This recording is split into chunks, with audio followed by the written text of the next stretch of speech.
What's the meaning of commander?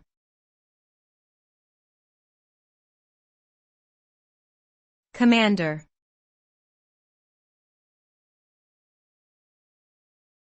Commander.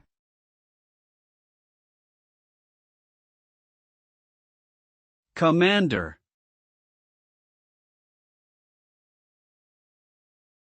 Commander.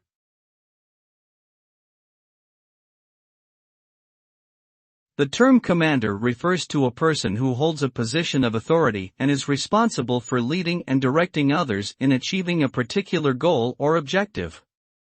A commander typically has a strategic vision and works closely with subordinates to devise plans, issue orders, and oversee operations. Commanders may be found in many different settings, including the military, business, and government.